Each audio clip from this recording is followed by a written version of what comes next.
I am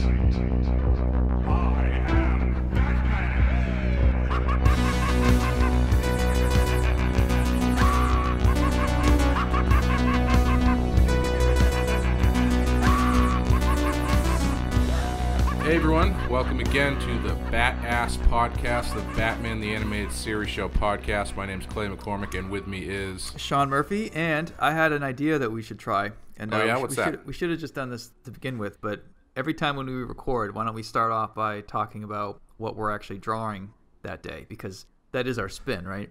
Oh yeah, it's a good point. Yeah. So what are you working on right now? What am I working on right now? I have some commissions I have to finish up, and I've got I'm finishing up the third issue of this Demon Noir series that I'm doing. That's getting pretty fun. What about yourself? I'm doing layouts for issue 2 of Curse of the White Knight. I have what's really fun is that some of these are a little bit out of order. So I know. So the episode before this is like, I'm doing a new Batman book. I can't talk about it. And here I am now talking about volume 2 of that book. And I think the episode after this talks about how White Knight is just about to come out. So this will be interesting. Well, you know what? People like authenticity in today's day and age. So, you know, they'll take authenticity even if it's completely fucking recorded like amateurs. Right. Well, you know, don't worry about continuity. Don't worry about timelines or anything. Yeah. We're here to talk about Batman the Animated Series. Yeah. You tell our facts are what you demand people accept. They're not what actually happened. That's how things work these days. Yes, exactly. Yeah. I'm actually doing. I'm trying to design this layout where Barbara's really sad and Batman has his arm around her. But I'm trying to do it so it's not creepy. So I had one where she was sort of about to start crying and she was sort of leaning forward, but by putting him behind her, it looked like, I don't know, something sexual might be happening behind her. You always worry about how your readers are going to interpret that stuff, you know? So yeah, that's kind of and it also kind of points out how awkward that motion is for Batman to, like, he's not really an arm around the shoulder type, you know? No, I decided to go with a lot of black and to hide most of it in shadow, like always. Yes, yeah, that's always the correct answer. So, which episode are we starting with today? Today we're going to be doing two. We're doing Vendetta and Fear of Victory. So let's start off with Vendetta.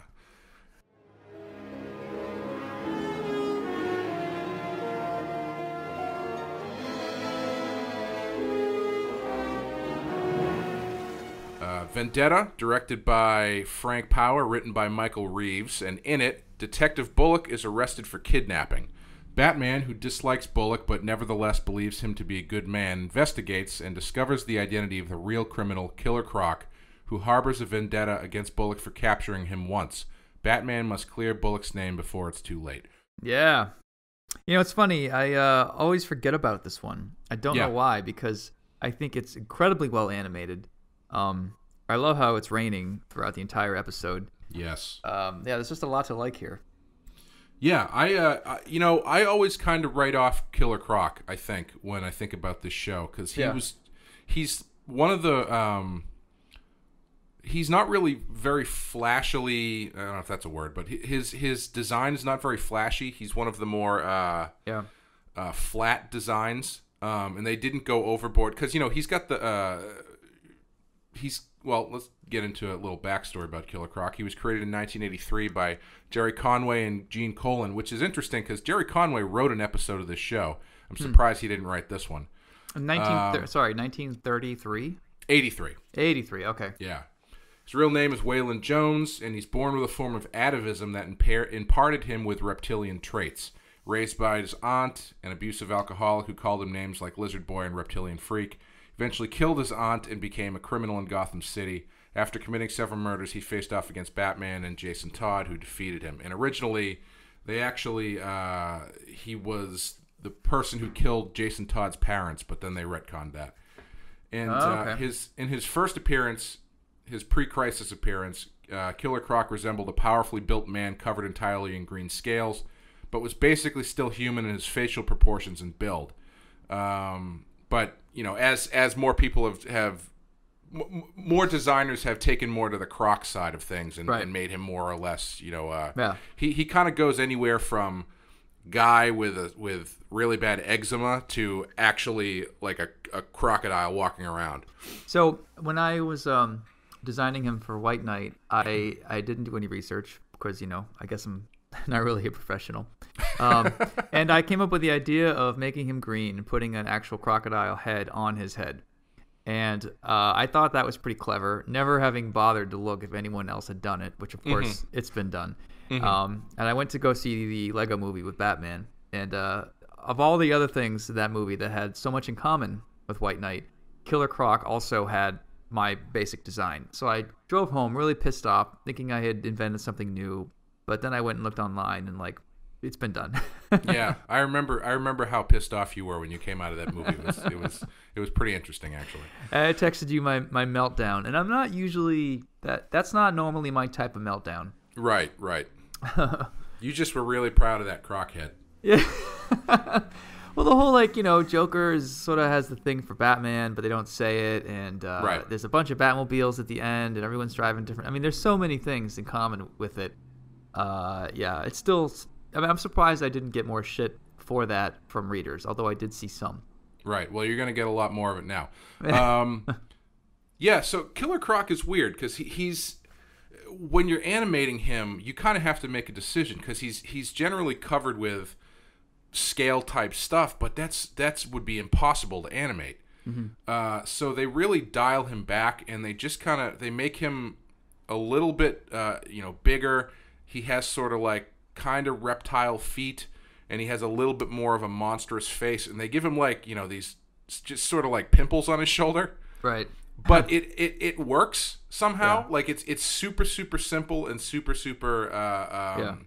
refined, but it tells the story of the character pretty well. Yeah, I agree. I never loved Croc. Maybe it's because his design is so blah.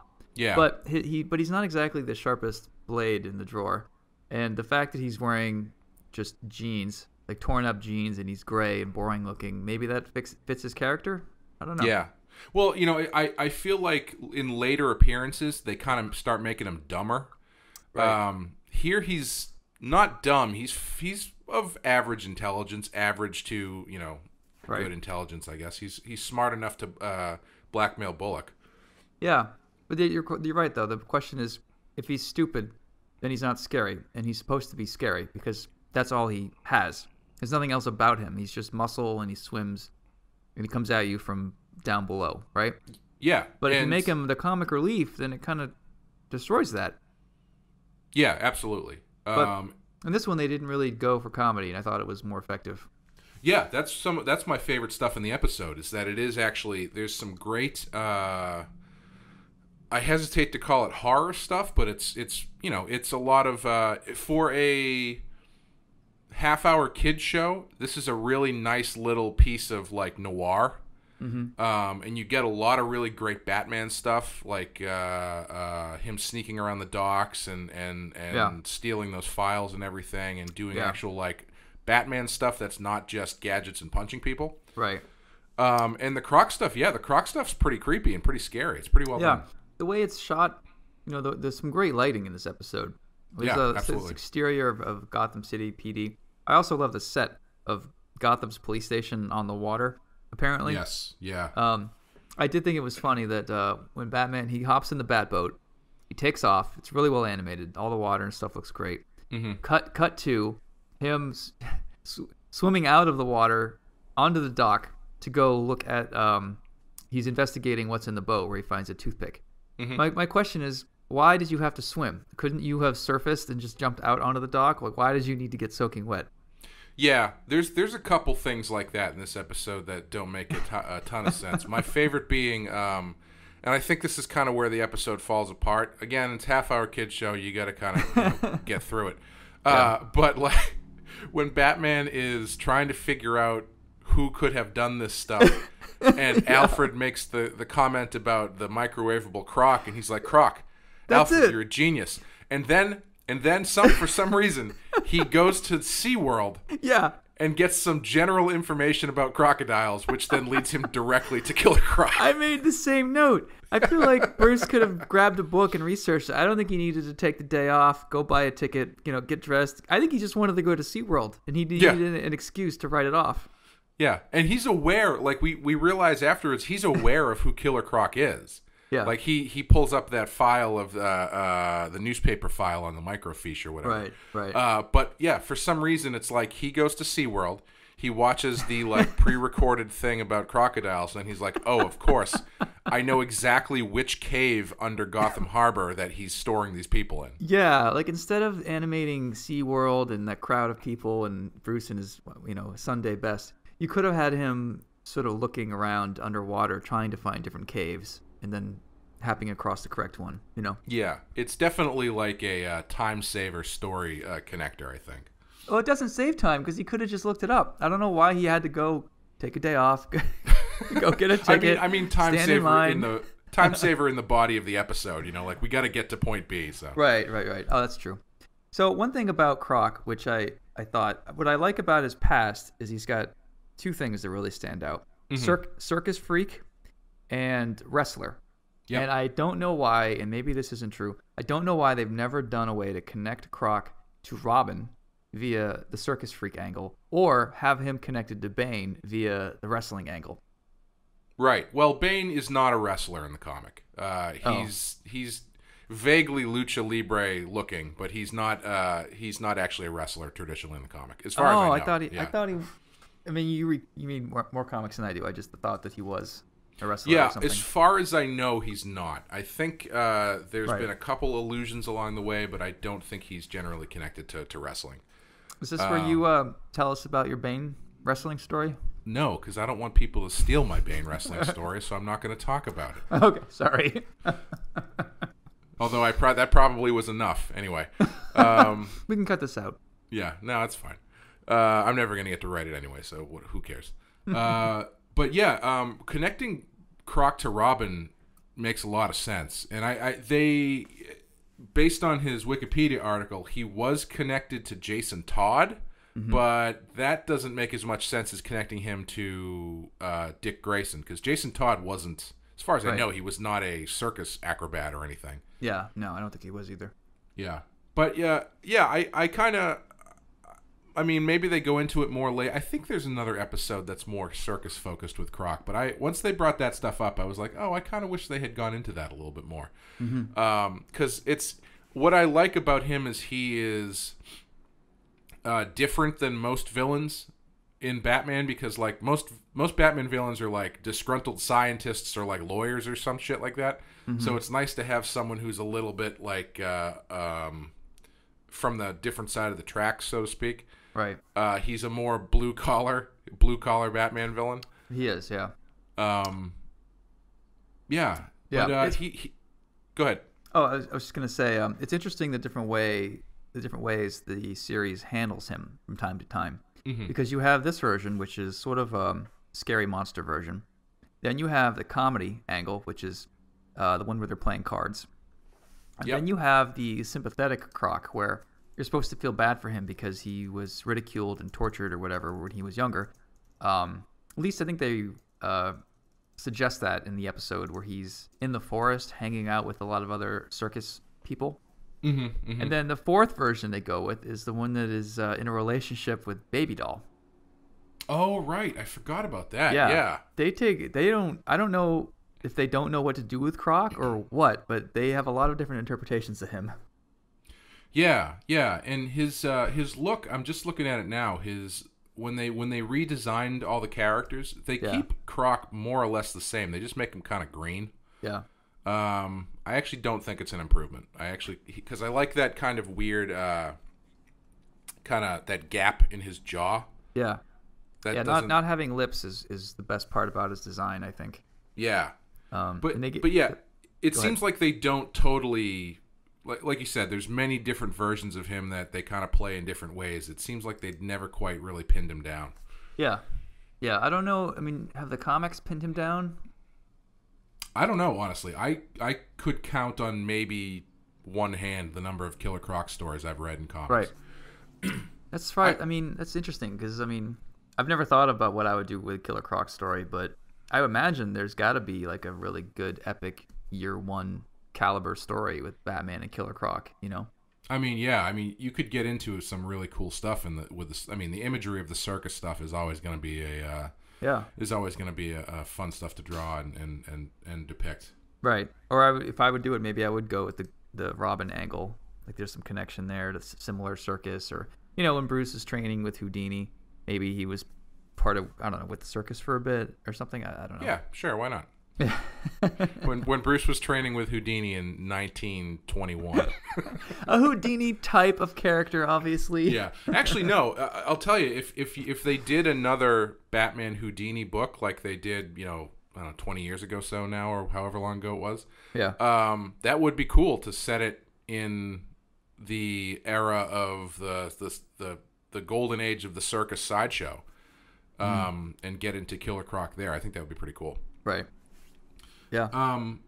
So the other thing that this episode does that I really like is a while ago on Twitter, and I think we've talked about it. I think we talked about it in the show previously too. I posted the question: is Bullock a good cop? And right. we had discussed it on the show a little bit, but this episode really kind of plays with that and plays with the grayness of where the gray zone that he lies in. Right. And I think it's really effective. Yeah. Yeah, definitely. So I was listening to some of the other podcasts, and I did re-listen to that one, so I'll be careful not to repeat myself. But yeah, I always forget that this episode, Batman doesn't quite trust Bullock at this point. It's very new in their relationship, I guess. But this episode also refers to, Bullock having previous connection to Croc, which we never see or hear about. Right. But I kind of like that they have a history and they really don't need to talk about it too much, you know? Yeah, I think it's a crapshoot when you do stuff like that, because it's on the one hand it can feel a little bit too convenient. Right. But on the other hand, you don't need to know every collar that Bullock has made along the way. Right. The interesting stuff isn't so much that he has a connection with Killer Croc as much as the fact that even Batman is like, frankly, I thought you were a criminal. Right. Yeah, Gordon mentions, do you want internal affairs all over you again? Maybe they could have done a little bit better at bolstering this story between Croc and Bullock that happened previously. Like, did he screw up the arrest? Did he fudge the paperwork? Something quick and easy that I think would have explained more of what Bullock is capable of, if you don't watch him. Yeah, they could have combined them probably fairly easily with something like that, where maybe he does arrest Croc, but he has to like plant evidence or something, or he's accused of not doing it entirely by the book or something like that. I think that would be an easy fix, I think. Yeah. There's some really great animation sequences. One is when Batman has beaten Croc and he's pulling him out of the sewer, and Batman comes out first and he's dragging something below him. And, first you see Bullock holding a gun on Batman. You're not sure what's going to happen. And the Batman keeps crawling out. He pulls out, Croc's arm. And, because Croc is such a heavy character, it's really well animated, the way he yanks him out and drags him onto the street, basically. Yeah. And that you get a great shot there, too. I was going to say you get a great shot of Bullock pulling the gun on Batman. And I think the feeling you should get from that is maybe Bullock might actually just shoot Batman. Like, there should be some sort of tension there. Right. But I don't know if it totally reads that way. I think because in the episode, and again, maybe it's a half-an-hour kids show. You got to do what you do what you can. But there's no point really where, or I should say, very early on, you find out that Bullock is not involved. He's not a bad guy in this situation. Right. So I wonder if playing with that a little bit more, where whether or not he's, I don't know. Do you think it needs to be connected there, or do you think it still works because Bullock is so generally a gray character that relationship with him and Batman, where you don't know if he's pulling a gun on Batman because he's pulling a gun on Batman, or if he's just nervous about what's coming up, is going to play. My take on that scene was that both characters had come to an understanding. They'd both figured out what was happening on their own. And when Batman sees Bullock, I think that they each know that that gun isn't meant for Batman. That's why Batman keeps pulling out Croc. But I would love it if they set this up earlier in the episode, where at some point Bullock does pull his gun on Batman for something, and then this is a repeat of that scene, but this time they're on the same page. Yeah, that would be nice. Yeah, that'd be a nice bookend scene. Yeah. Yeah, but having a pause, or when Batman looks at Bullock before you see Croc, if they have this quite a silent moment, if they sort of leaned into that a little bit more, it might have helped build tension a bit. But I thought it was pretty effective the way it was. Yeah, and I think Bullock is generally he's a good character that they've managed to create without a lot of screen time. Right. Because when he does, he's just sort of like the. In the episodes, he's not really the focus of. He's just sort of the guy making the wisecrack about Batman, or the wisecrack about maybe we, bend the rules a little bit here. Yeah. And when they do focus in on him, I think the stories have been pretty satisfying, because the other big one is POV, right, which is a great Bullock episode, and really, that episode goes a long way to describe his character. Right. Yeah, the other Bullock-heavy episode was when someone put out a contract on him, and Batman offered to help. Bullock said no, and it turns out to be Bullocks Landlord, who's really pissed that Bullock is getting his rent-controlled apartment's worth way more than it should be, and he's a slob, and he doesn't get his mail or whatever. So you get a good comedic look into what Bullock's personal life is, or lack thereof. That reminds me of something I heard about recently. There's this guy I think he's from Florida, named Joe Exotic, who runs an animal sanctuary. Oh yeah. Yeah, and he was running for like local government or something, and I think the person he was running against accused him of his animal sanctuary being inhumane, and so he tried to put a hit out on her to kill her. Yep. But of course, it was an FBI agent that he contacted, so he is in jail now. That's too bad. Otherwise, I think he would have been a great character for governor of Florida. Oh, yeah. No, he fits right in. Absolutely. Why not? I think my kind of similarly to the little leaps of logic that happened earlier, my favorite scene, because when I thought about it for a second, I was like, there's an opportunity for some comedy here. When Bullock is getting out of jail, he goes and he gets into his car, and he starts driving away, and Croc is in the car waiting for him. And then after they start driving away, Batman is in the back seat and stops Croc. So is there a period of time where Croc and Batman are both sitting in that car just quietly, not knowing that the other one is there? Holy shit. I totally didn't catch that. That's crazy. There has to be a point. I assume Batman got there first. So Batman's just like chilling out, hiding in the back seat, and then Croc gets there and is just sitting in the front seat, while Batman attempts to not make any noise to alert Croc that he's sitting in the back seat. What if Batman's in the trunk, where he knows? But then how would he know that Croc is going to get in the car as well? That's true. Yeah. I feel like Batman could have just landed on the roof, dented the hood, and then the fight could have happened. You don't want to have like an awkward animation of him pushing his way through the back seat, like how the old cars had if you pulled down the armrest in the back seat, it would lead to the trunk. Yeah. You don't want to have Batman like wiggling his way through that like Danny DeVito in Always Sunny. I mean, there's no cool way to switch from one seat in a car to another. We've all tried to do it. Yeah. It's you never look good. Your ass is against the ceiling, your face is against the steering wheel. Suddenly the wipers turn on. It's just there's no cool way to pull it off. So. Have you ever tried to change clothes in a car? It's like trying to get out of a straitjacket. No. I have gotten laid in a car, and I don't know how I did it, because I remember being behind the steering wheel, and I don't know what she did, but it managed to work. That's impressive, because like in the driver's seat, man. Yeah. Hats off to whoever that person was. But yeah, I must have had to put the seat way back or something. And I had a stick shift, too. We get it. You were cool. No pun intended. Anyway, so that happened. Yeah, kid show. No, this is definitely not a kid show. Do you have a scene that I want to draw? Yeah. I think the police station on the water is pretty cool. Yes.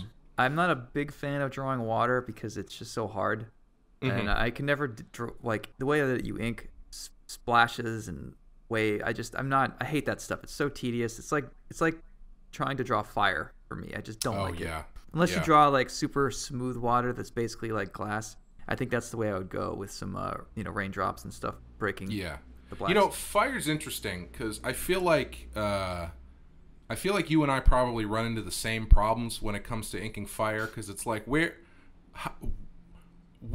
does that form look like? Because we both have really heavy ink styles, and it's if you drop that and then just do like an outline of flames, it looks really silly.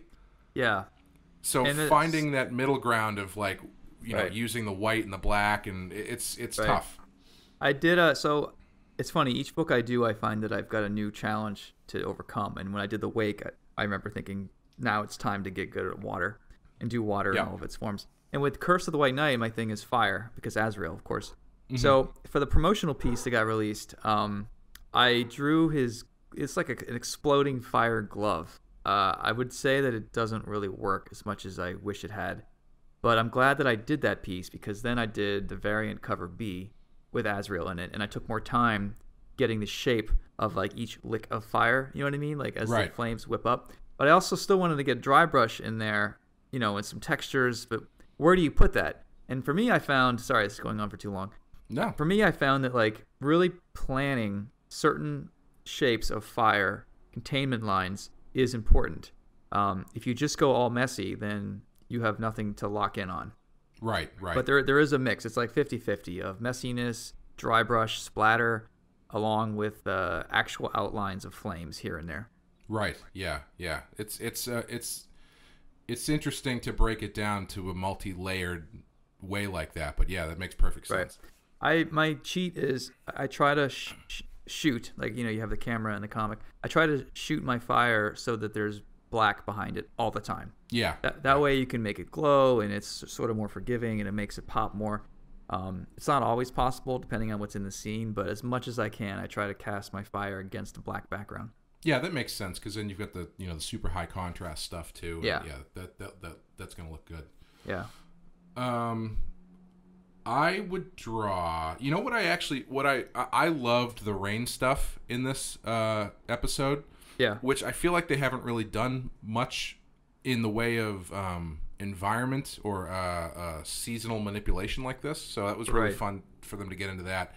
I loved the scene where Bullock and Gordon were in Gordon's office, and they're having an argument. There's lightning going on outside, and Batman's just hanging out on the ledge, like listening. It's not like a really splashy scene, but I don't know. I think I would like to do something like that. I think that would be a lot of fun. I thought of you during that scene because I had the same thought, and I figured you'd be all about that. There's also a little bit of Batman lit by fire in this episode too, which you're also a fan of. just a little bit. Yeah, I was very happy to see that. Yeah. And it is getting to the Halloween season, so a black and orange Batman is always a great look. They're making action figures of every single character from this show now.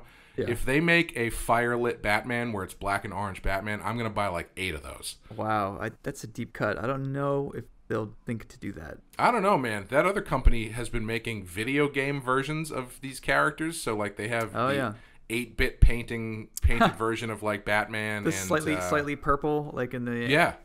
Dude, so quick side note. It's funny you mentioned this. I played that game. I own it. I played that on Nintendo this past weekend.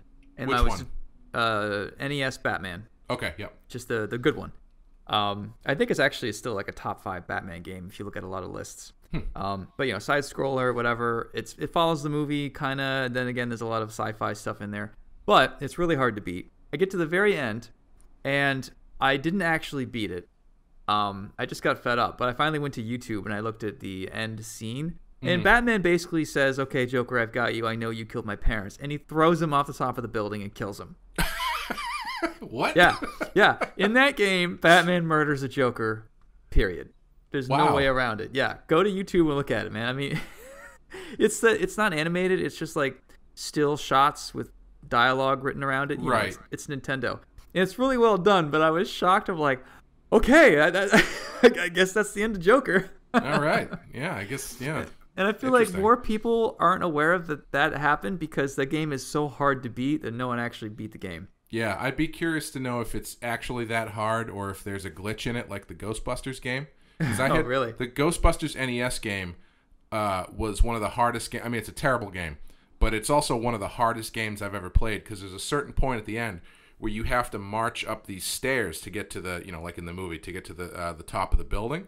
Right. And it is impossible. There's ghosts coming at you from every angle. You don't have enough like equipment and stuff like that, and it's really hard to move. And so I never beat it. And years later, I found out a friend of mine had the Sega Master System, which was the Sega NES, basically. Yeah. And he had the Ghostbusters game, and he had no problem beating that. And I was like, so what the fuck? Am I just that bad at it? And I looked it up. There's apparently a glitch in the NES game, so you can't actually beat it. It's like the glitch makes it too hard. You cannot do it unless you have like Game Genie or something else to help you get up there. Whoa, I never knew that, man. That's crazy. Yeah. A lot of great quality control. Yeah. Oh man, you also haven't thought about the Sega Master System for years. I didn't even know it existed until I saw it at my friend's house. I thought Sega Genesis was the first Sega system. No, so that was a little bit before your time. The Sega Master System had really poorly designed white cartridges. Remember the box? They were all white grids, and I think it was the first time I saw Shinobi and some of those old games. And it was decent, but not as strong as Nintendo. And then Genesis is the one that did it. Yeah, man. Genesis was the best. That's what I had. I think Genesis is definitely better than Super Nintendo because Genesis didn't have they didn't edit out violence like Nintendo did. Yeah, man. The Genesis version of Mortal Kombat was where it was at. Yeah. I bought NHL 94 for Super Nintendo thinking how bloody it was. Nope, no blood. Yeah. Well, thank you for joining us on the Sega Genesis podcast. Next episode we'll be talking about Two Bad Dudes and the Aladdin video game. What would you rate this episode? I'm gonna go 4 on this. Strong 4. I think I would agree. I would go 4. I think it's a great little noir. I really enjoyed watching this because it gives you a Batman that you're not gonna. I think this is a prime example of why this show is so great as far as depicting Batman. Like, why is this the Batman that everybody kind of looks at? Because they give you all of these aspects of Batman in really satisfying way. They don't just, it's not just the same kind of animation, but this episode, Batman happens to do a little problem solving. They did a straight up like noir movie or noir story that's, you know, with all of the trappings that come with it. And Batman fits right into that pocket. And I think it's really great. Yeah, minus the Alfred's accidental Croc assist. Yeah, it was generally very noir and very adult. Yeah, and I think why it's a 4 and not a 5 for me. I think the last like quarter of it kind of is, it just basically turns back into a kid show where it's Batman and Croc just punching each other. But that's to be expected. But honestly, the reason that I'm not at 5 is because I don't think Croc is that compelling. Yeah. I imagine this episode generally as it is, but swap out the bad guy for somebody more interesting. Yes. And I think you could basically have the same episode, Yeah, that's a good point. You really could plug pretty much anybody in there and it would be the same story. Yeah. Yeah. I mean, if you're going to do a Croc episode, do lean into the circus thing. Show his past. Show how he's become this way. I mean, that's way more interesting than... They don't give you anything here. They tell you a little bit very briefly, but that's it. Show how he got those pants. Definitely. All right. Yeah, so I think that's going to do it for Vendetta. We're going to take a quick break, and then we will be back with Fear of Victory.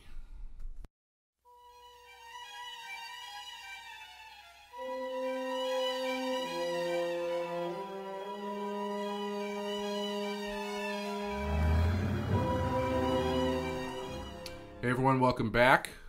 This episode we're doing is Fear of Victory. Written by Samuel Warren Joseph, directed by Dick Seabass, and in it, the Scarecrow invents a fear chemical that is activated by adrenaline. Then he uses it to affect the outcome of athletic events. Whenever a single person becomes agitated, the fear chemical kicks in, turning his excitement to fear. The Scarecrow bets against the sports stars teams as part of his criminal scheme to scare up some quick cash, and Batman and Robin must foil his plot. Right. This Go ahead. Oh, I was just going to say, the biggest thing about this episode, well, it's the first Robin one we've done in a while, but they've redesigned Scarecrow to be a much better design. Right. Than that, condom head guy. Right. But it's still not great. Yeah, it's got good stuff in it, but it's just such low stakes. Yeah. It's Scarecrow using all of his power in order to pay his credit card bills, essentially. So for me, this episode, I'm always blown away by how well it's animated. Yeah. Because you're drawing football teams, and there's charging, and they change into monsters while they're charging at the camera. I mean, that looks great. Yeah. Heavy animation in here for an episode I could not give two shits about. Yeah. What a waste of resources. And it's not that I'm an artist and I'm against sports. Yeah, it's funny too, because I was watching it, and you get to the end, and Batman is squaring off with Scarecrow on the catwalk, and Scarecrow's kind of explaining why he's doing what he's doing, and he's like, "Hey man, chemicals are really expensive." And it's they didn't end it there. It's we need to give this a little bit more of a punch. So he's like, "I need to be able to pay for chemicals so I can make more of this stuff, so I can take over the city." It's okay. Yeah. So we're focusing on the pre-production part of the crime here, right? Where it's just him running his fear-induced Kickstarter to get the funds to make all the chemicals. That's a good way to put it, man. Yeah, this fear GoFundMe. But I want to like the Scarecrow, but I just don't. And it's not that this costume still isn't good enough. It's that he puts on a stupid outfit and goes and places bets on horses, and you see him wearing ridiculous sunglasses and a trench coat. It's just so low stakes for a character that's supposed to be really terrifying, And I don't know why they couldn't think of something better. And I did a book, Batman Scarecrow Year 1, back in 2005. Mm-hmm. And I remember looking at Scarecrow and really not liking the way he was designed, and redoing it completely to more of a scary pilgrim ghost cowboy type of thing. Right. But the problem with Scarecrow for me was every time you look back at his past, he's had a really shitty, dorky costume for decades. So I wonder if this cartoon couldn't escape that fast enough. They kind of got caught in the tradition of Scarecrow, and they didn't really think about redesigning him correctly until season 4. Yeah, and I think on top of that too, the thing with Scarecrow is that the first episode with him, and then we'll see in the next episode with him, the fun for at least the animators and stuff comes from the crazy visions induced by the fear toxin, right? Which this episode doesn't really have. It's a lot of basically watching that happen to other people, but not really seeing what they're seeing, right? Which takes away that element of fun from the Scarecrow. And if you don't have that, you'd think, all right, well, at least the Scarecrow's a really creepy, dark, scary villain in and of himself. But yeah, he's just sort of skulking around in a trench coat, and that there's no in the first episode he's got henchmen which don't really feel right. They haven't quite tapped into the way to approach the Scarecrow outside of his fear toxin that feels unique and honest. He just feels like any other character here. Right. Yeah, it's funny because he's based after Ichabod Crane. I think that's where the name comes from, Jonathan Crane. I think Crane comes from Ichabod Crane, yeah. Yeah, and if my impression of the Ichabod Crane story and Sleepy Hollow and all that stuff is there's plenty there to do a great to unpack to put into Scarecrow. You don't need to have him have henchmen. He could always be lurking in the shadows, and I mean, if Batman ever gets one hand on him, he gets squirted with the toxin. But I don't know. I mean, he's so flimsy that as soon as Batman grabs him, it's over, pretty much, right? Yeah. So I don't know what it is about Scarecrow, but I think that you fast forward to season 4 where they made him more physically imposing. He's sort of bigger and broader shouldered. You don't even see his face; it's just distorted. The noose around the neck is brilliant, and I think most people would agree that that's the best version of Scarecrow ever. Yeah. They if you put him in a lineup of all of the other villains that they've done in this first season of the show, not visually, but if you just listen to the audio of them talking and stuff, right? he doesn't stand out. He kind of falls in the same pocket as like, your Rat Kings and your Nostromos and these guys who are just sort of all have a big theatrical way of speaking, so they come off as villains, but don't really have much of a character. Whereas you have your Two-Faces who have a very distinctive sound. Mm-hmm. You've got Freeze who has a very distinctive sound. Joker who has a very distinctive sound. Even Harley Quinn has a very distinctive sound. Yeah. Croc has a very distinctive sound. Right. And it's the actor that plays him is Renee something, who was in Deep Space Nine. Oh, is it? Oh, I didn't realize that. Yeah, that's Odo from Deep Space Nine. Yeah. Who is a great actor, who has a great voice, but I don't know. They just didn't pull this off. He didn't pull this off for some reason. Yeah, like I think not to. I mean, obviously we can't go back and like rewrite the show or anything yet. But like it would be really cool if his voice was just like a low whisper or something like that, something a little creepy. I don't know. Maybe they did dial up his campiness because he's potentially so scary. Right. You know? I don't know. Yeah, it's a good point. And the other thing I'd like to know too is when they planned this episode, did you want to have a Robin episode, or were you trying to have a Scarecrow episode, or did you want to have an episode that had college in it? Yeah. Like, what were you going after here, and why did you mix these things together? Yeah, that's interesting. I hadn't thought about that. Especially, this is the first Robin episode. He shows up I think he's in the Christmas episode, so he's shown up at least once before. Oh, I looked it up. I thought this might be the first. I'm pretty sure he shows up early in the season. Okay. Yeah, because he does. Because I remember, I think it's either the Christmas one or even on Leather Wings, because I think we talked about it, how they don't give you any backstory to Robin. He's just also there. Right. I'm going to look this up right now. Keep talking. Okay. I'm pretty sure. I thought I looked this up specifically. First appearance, Fear of Victory. Really? Yeah. Huh. Right? I had a whole complaint about this when I looked it up. So when I was a kid, we all saw these out of order, and I assumed that Robin's Reckoning was the first Robin episode, and I also assumed that Robin wasn't in season 1. I was wrong on both accounts because I'm watching this from the DVD set, right. set, and this is the first Robin episode, and I was stunned because it's such a wah wah type of introduction to could be a pretty good character. You haven't established Robin as a character before you're starting to play with the character, so I feel like this episode maybe got done sooner than they were expecting. But I don't understand the logic of not doing Robin's Reckoning before any other Robin episode. Yeah, that's you've kind of thrown me for a loop, because I could have sworn that he was in an episode before this. Wow, that's crazy. No, Leather Wings was just Batman, and there are two Christmas episodes. One of them has Robin in it, and then the other one is the one that we watched, which has Joker escaping on top of a rocket Christmas tree. Yeah, that's Christmas with the Joker. That's this season. He's not in that? No, Robin's not in it. He's in a different Christmas one. Son of a bitch. It's the one where he's trying to get Bruce to watch It's a Wonderful Life. Yeah, that's this one, isn't it? That's. I think you're combining them in your head. Yeah, no, I'm looking at it right now. Dick Grayson is in Christmas with the Joker. Wait. What was the first? Batman and Robin begin patrolling Gotham City to search for Joker. Robin is skeptical his particular patrol is worthwhile, opting to relax. I mean, we can go to the tape. We have. So, season list of 1 episodes. I don't think there was another Christmas one that wasn't Christmas with the Joker. Oh, I'm sure there was. Yeah. Either way, regardless of when he shows up, I think your point still stands.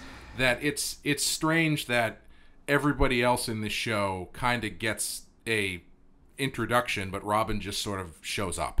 Yeah. Oh, by the way, you're right. It is Christmas with the Joker. There is only one Christmas episode in this first season. Okay. Oh, okay. Yeah. Yeah, I don't know. I mean, the order in which they were released is so inconsistent from whether you're looking on Wikipedia or if I'm looking at the DVDs or Amazon Prime when they had them. Like they're all over the place. Yeah. It's unfortunate that Well, I think we've mentioned that a few times, that the nature of the episodic TV just, they're not really connected, so they can kind of just throw them out however they want. Right. Yeah, but it's I do what I do like about the Robin thing, regardless of the fact that he just sort of shows up when they need him. Mm-hmm. They do kind of explain why he's not there all the time by having him in college, which is nice. Yeah. Yeah, I did like that aspect. And as far as Scarecrow plots go, I liked that it was a little bit more complex than just sprayed by the fear toxin and then he's wobbling around for the rest of the episode. I like that there was the adrenaline aspect built into it. Right. So there was a little bit more. It was a little bit more twisty than they usually get. Right. Because it's usually I've been sprayed by the fear toxin. Now I need to suck it up and try to work through my fear for the next 15 minutes of this episode. Yeah. Were you a fan of Scarecrow in the Nolan movies? I am. I like him in there. I think I liked that he was such a left field choice for those movies. Like I just watched Batman Begins recently, and I was thinking about how much I appreciated that the villains they chose for that were Ra's al Ghul and Scarecrow, and weren't just your usual, top 5 rogues gallery. Yeah. I'm not sure if I liked Scarecrow. Yeah. I don't know what it was, if it was the special effects around his scary mask. He had henchmen in it, which I'm not a big fan of Scarecrow having henchmen. Mm-hmm. I don't know. I'm not really sure what I would do if I wrote Scarecrow, honestly. I don't think I would do it the Kevin Nolan way or this way, necessarily, on the animated series. Yeah, he's, I think, as a side character in the movie, I thought he was fine. Like, I didn't have a problem with the way that they handle. I guess it is a little weird when you think about it, when he's just like, would you like to see my mask? I have this really creepy mask I like to wear sometimes. Yeah, that stuff's just over the top for me. And then at some point, Batman looks like the devil with, fiery eyes and a fiery mouth, and it was just a little over the top for me. Yeah. And Batman is such a character. Bruce Wayne is a character so driven by terror already. I don't think that visualizing his flashbacks to what his deepest fears are, I don't know if you need Scarecrow's toxins in order to do it. I think Bruce is tortured enough by that stuff, or you can have those scenes and you don't need the fear toxin. You know what I mean? How would you feel if they did a Batman movie where Scarecrow was the main villain? He was the big bad in the movie, and they really leaned into like the Scarecrow, so it's like much darker. It's almost like a horror movie. Yeah. The fear toxin really generates some really freaky shit. Yeah, that if you made it a Halloween movie, focused. You took away his henchman, made him this kind of guy in the shadows, and I think that would have a lot more effect for me than making him a bit part in a larger story. Yeah, I think that would be great. That's the problem with it's almost how when you like a band and you follow, not that Batman's like a garage band, but you follow a band like from when they kind of were getting started and they're doing really kind of edgy, like really interesting stuff, and then they get to like Queen is a really good example. If you go back and listen to early Queen, that stuff is really raw. It's still recognizably Queen, but it's out there, it's strange. Mm-hmm. And then as they get more and more popular, stuff gets more refined. It gets bigger, and now they're expected to play stadiums every time they go out, and to the most people they could possibly play to. Right. I feel like Batman movies, I think the Nolan movies were the last time you could really get away with telling a story like this Scarecrow story we're talking about, because they are now part of the big playing to stadium business that comic book movies are. Right. I don't know. Who knows? Maybe they could surprise that Joker movie they're doing with Joaquin Phoenix. That looks like looks like an indie film. So who knows? Yeah. I would love to see them take that mindset and apply that to Batman and just do a nice gritty different agree. Batman. To take it a step further, I'm always a fan of low budget, to really squeeze the creators to do the best they can. Oh yeah. Without needing to worry about CGI and all the special effects. I for years have been wanting a low budget Star Wars movie. Yeah. Like, make the script as good as you can. Get the actors to, like, we're going to squeeze you guys. We're not going to give you a lot of help on CGI. We need you to make the script stand for itself. I want you to use puppets. I don't want any of this, like, warp drive into crashing into other I mean, like, none of that. You got to rely on your writing ability and your acting ability and your old-fashioned cameras. That's it. And I think that generally we're too reliant on After Effects, special effects, all that stuff these days. And so for this, if I think of like a low-budget Halloween type movie featuring Scarecrow and Batman's in it, but he's not necessarily the main focus. That sounds awesome. Yeah, like I would like to believe you could make a Batman movie like we're talking about for like under $100 million. Like let's say like 80. Easily go with matte paintings. Yeah, bring back matte paintings. Well, that might be more expensive now because I think everybody who did that stuff is dead. But if you did a lower budget Batman movie that was really, really good, like that was just legit great, you're gonna make maybe not the same money that like Batman Superman made in its first weekend, but I feel like it's gonna be better in the long run and more rewarding in the long run to have a lower budget movie that you can take a chance on that does super well. I mean, that's why they keep making all these horror movies, because they cost like $3 million to make, and everybody goes to see them regardless if they're good. I mean, if one of these came out and was good, then it would make billions of dollars. Right. But then again, I'm not a studio executive, so what do I know? Right. What was the witch movie in the early 90s that was made for like nothing? Oh, Blair Witch? Yes, thank you, Blair Witch. Yeah, they need to Blair Witch it a little bit. Low budget Blair Witchy style Batman movie where most of your budget pays for the Batman costume and the Batmobile and a couple of great actors, but everyone else works on a shoestring budget, and you're gonna have to do the best you can. Yeah. I think that often can inspire greatness, like creative decision making, like in Jaws.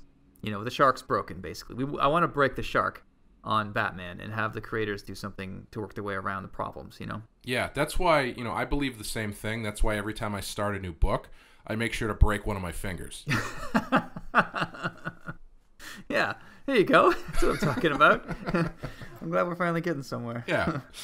I think that's about it for this episode. What, excuse me, what scene would you draw? Oh, man, I don't know. Can I tell you what I don't want to draw instead? Sure. All right. I don't want to draw a bunch of football players, numbers, on their jerseys, running around, logos, helmets. Like, I don't want to draw any of that shit. Yeah. I don't want to draw any dream sequence horror stuff. I just don't enjoy that stuff, and I don't know. I've done it a lot in my earlier part of my career. I just don't want to do it again. So that's how I'm going to answer the question this week, because I don't want to do those things.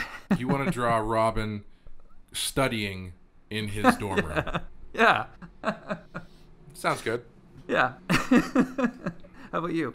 I would love to. There's a sequence where Batman and Robin go to Arkham Asylum and to find Scarecrow not in his cell. That's true. Yeah. And I would really like to do that because I've never drawn Arkham Asylum before. And, I love. I was thinking about, it's every time you watch like a police show or like CSI or something like that with someone who works in the science field, there's going to point out two things. The fact that all of the women should have their hair up, and two, that nobody has any lights on for some reason. And, it's Arkham Asylum it's a fully functional mental institute with like doctors and stuff, yet they never have lights on. No. And it always casts these great shadows and everything. And I would love to dig into Arkham Asylum a little bit. Yeah. In Curse of the White Knight, I'm drawing Arkham now and Arkham 1685, or as it was known as Arkham Manor. Mm-hmm. And it's the same building. I mean, it's just stonework everywhere. It's medieval. You have wrought iron, fence posts and things just sticking out for no reason. It's totally, I mean, whenever I draw Arkham, I feel like this totally violates a bunch of medical codes, not to mention like basics, sanitation, whatever you want to throw at it. It's awful. Yeah. But it's just so cool, and there's so much you can do with it. I don't usually, when I draw sets, I try to be consistent on where the characters are and making sure each set and each panel matches up to the background of the next panel. But with Arkham, because it's so much just you have stone, you have moonlight, you have cast shadows, and you have Batman. You can just do whatever you want. It's something that I really like about it. Yeah, you should draw it, man. You'd really enjoy it. You should get Batman book. I would love to. As I was watching this, and I was thinking about how Arkham is always presented as like this dark medieval, or 1800s style manor kind of thing. Yeah. I was thinking, and I won't give you my Bane story on the air, but I will give you this because I thought about it just a few minutes ago. If I were to write a Batman story with Arkham Asylum in it, I would go the complete other way with it. I would make Arkham sterile, white, modern, all of that stuff, and then have the older Arkham kind of like underneath it. Yeah, so that's good. You could, basically, so you'd go into Arkham and you'd see like the face of Arkham, where, we have the best doctors working with these patients and blah, blah, blah, blah, blah, and all this kind of stuff. And then someone, I don't know if it's Bruce Wayne or someone's like, wait a minute, isn't the Joker here somewhere? And like, oh, yeah, well, don't worry about that. And then you find out that like all of the crazy people or like the supervillains are kept in the lower depths of Arkham in like the shittier place. I think that would be pretty fun to play with the contrast of the two different styles. Yeah, yeah. Is there in some episodes, or maybe it's a movie version, doesn't Bruce? There's a lot of underground things below Arkham, like secret caves, passageways. Oh, I'm sure there is. Yeah. Yeah, I think in one version, Batman's cave is actually underneath Arkham. Oh, really? Yeah, I think it was something Scott was doing or throwing around. Or in a possible future, I think Batman puts the Batcave underneath Arkham so we can like keep an eye on everything right above him. Well, that's just being lazy. Exactly. Well, then Batman also uses a lot of technology now, where he doesn't really need to leave the cave very much. Right. Well, I always liked in, not to go off on too many tangents, I always liked in Kingdom Come, the future version of Batman where he just replaced himself with drones. Yeah. So he's old and crippled, but he still polices Gotham with bat drones. I thought I figured, I was like, that's a progression of the character that makes sense. Totally. Yeah, they were actually like biped drones, big mech robots, basically. Yes, I mean, in a way, the real way to do it would be to actually use real drones. Just have them constantly patrolling the city and, zapping people from 800 feet in the sky. Yeah, honestly, that's probably more terrifying than one guy in a mask, to be honest with you. Yeah, it definitely leads more to Batman being a fascist, that kind of thing. Yeah. No, I think that's gonna do it for this episode. Do you want to give this one a rating? Yeah. I'm between a 2 and a 3. Yeah. I'm gonna go 3 because I think the animation is really great, but I think the story needs a lot of work, or just needs to be scrapped, especially as a Robin's first introduction story. How about you? Well, luckily it wasn't. So. No, it was. If you look at the release date, this came out. If you go by release date, yes. Okay. Yeah, it came out first. That's what release date means, Clay.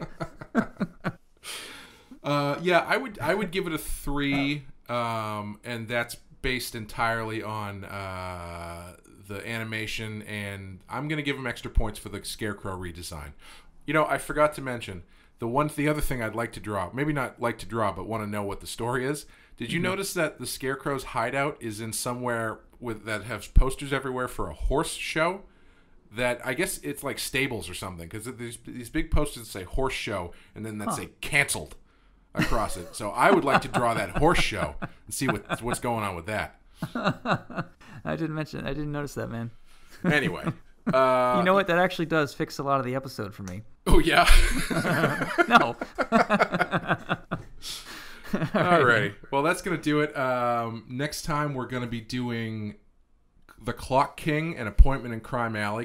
Those are some pretty good episodes. So yeah. And if you like this, if you'd like to get in touch with us, you can follow us on Twitter at BATTASS Podcast. It's BATTASS Podcast, or send us an email at batasspodcast@gmail.com. BATTASSpodcast@gmail.com. If you want to give us a rating or review on iTunes, that's much appreciated. Hope you guys are enjoying this. And thanks, Sean. Thanks, man. Always a pleasure. Yeah, and thank you, everyone, for listening, and we will see you next time.